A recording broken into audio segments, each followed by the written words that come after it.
Assalamualaikum warahmatullahi wabarakatuh. Perkenalkan, nama saya Anissa Zakia. Saya dari program studi agama-agama.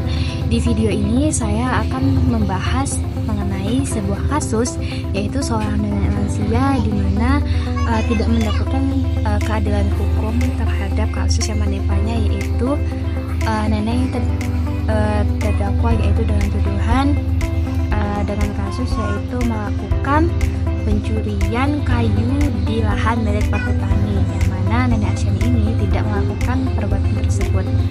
Nah, pada video ini saya akan lebih membahas tentang bagaimana pelanggaran terhadap nilai Pancasila dalam kasus ini.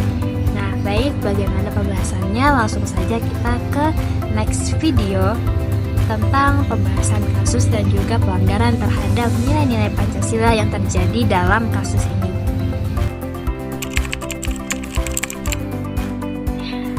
Baik, sebelum kita membahas tentang pelanggaran terhadap nilai Pancasila yang terjadi dalam kasus ini, kita akan melihat bagaimana kronologi yang terjadi dalam kasus ini. Singkatnya adalah, pada tahun 2014, di mana perhutani ini menemukan 7 batang kayu jati di rumah Nenek Asyani yang merupakan nenek yang berumur 67 tahun dan warga desa Jatibendeng, Situbondo, Jawa Timur. Perhutani mengklaim bahwa Nenek Asyani ini telah melakukan penebangan liar dan juga melakukan pencurian kayu di lahan milik perhutani. Padahal Nenek Asyani mengaku bahwa kayu tersebut ia dapatkan merupakan peninggalan daripada almarhum suaminya dan tidak melakukan penebangan liar. Lalu pada awal tahun 2015, Nenek Asyani dilaporkan oleh pihak perhutani ke kepolisian. Padahal Nenek Asyani sudah menjelaskan bahwa kayu tersebut adalah milik daripada keluarganya dan bukan melakukan pencurian di hutan milik hutan perhutani. Kasus ini berlanjut ke pengadilan hukum. Pada awal tahun 2015, sekitar pada bulan Februari, Nenek Asyani dituntut oleh jaksa dengan tuntutan 1 tahun penjara dan denda 500 juta dan subsidiar 1 bulan kurungan. Dan akhirnya vonis hukuman terhadap Nenek Asyani ini adalah 1 tahun penjara. Kasus ini viral karena dianggap terjadinya ketidakadilan hukum yang terjadi kepada Nenek Asyani ini dengan perbuatan yang ia lakukan, yang mana perbuatan yang ia lakukan dianggap tidak sebanding dengan hukuman yang ia dapatkan dan kerugian yang ditimbulkan akibat hal ini. Nah, di sini saya tidak akan lebih membahas terkait kasusnya, tapi bagaimana dalam kasus ini terjadi pelanggaran terhadap nilai-nilai Pancasila, terutama dalam sila kedua dan juga sila kelima.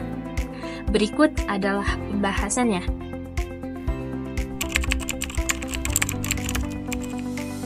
Baik, selanjutnya saya akan membahas kasus ini dari sisi pelanggaran terhadap nilai-nilai Pancasila, terutama pada sila kedua Pancasila, yaitu yang berbunyi kemanusiaan yang adil dan juga beradab, yang mana dalam sila ini ada menekankan menuntut perlakuan yang manusiawi dan adil terhadap setiap individu dan juga khususnya dalam proses hukum, yang mana dalam kasus Nenek Asyani ini terjadi ketidakadilan hukum karena tidak mempertimbangkan dari kondisi Nenek Asyani yang merupakan seorang lansia dan hidup dalam keterbatasan dengan hukuman 1 tahun penjara dan juga denda 500 juta.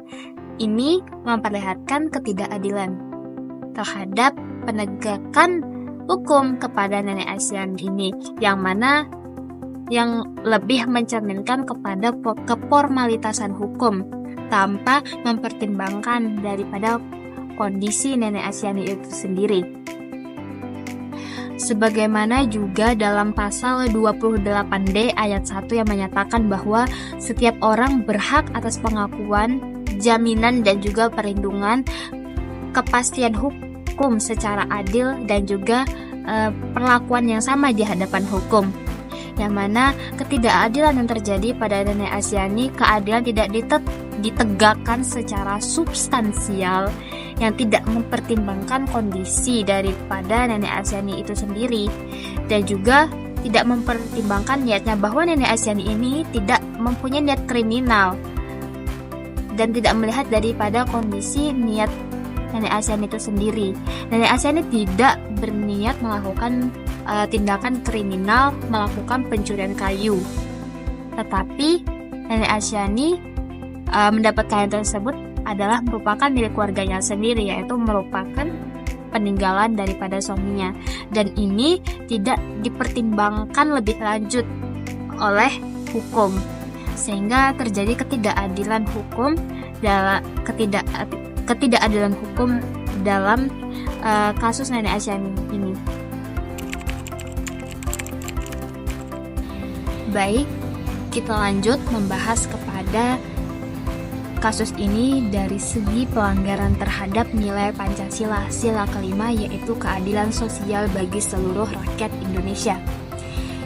Yang mana hukum itu harus berlaku adil kepada seluruh rakyat tanpa diskriminasi terhadap status sosial dan juga status ekonominya. Dalam kasus ini menunjukkan bahwa hukum di Indonesia sering tajam ke bawah dan juga tumpul ke atas, yang mana rakyat kecil seperti Nenek Asyani ini mendapatkan hukuman yang berat, sementara banyak pelaku kejahatan besar lainnya yang tidak mendapatkan hukuman yang setimpal dengan perbuatan yang dilakukan. Lalu jika dibandingkan dengan 7 papan kayu yang dipermasalahkan, ini tidak sebanding dengan hukum yang dijatuhkan, yang mana ini berdampak pada penyimpangan terhadap keadilan sosial. Lalu dalam hal kasus kecil seperti ini seharusnya penyelesaian hukum secara restoratif ini lebih dilakukan, yang mana lebih untuk memulihkan keadaan terdakwa daripada menghancurkan keadaan terdakwa dan juga dasarnya memang kehidupan terdakwa ini sudah sulit seperti itu.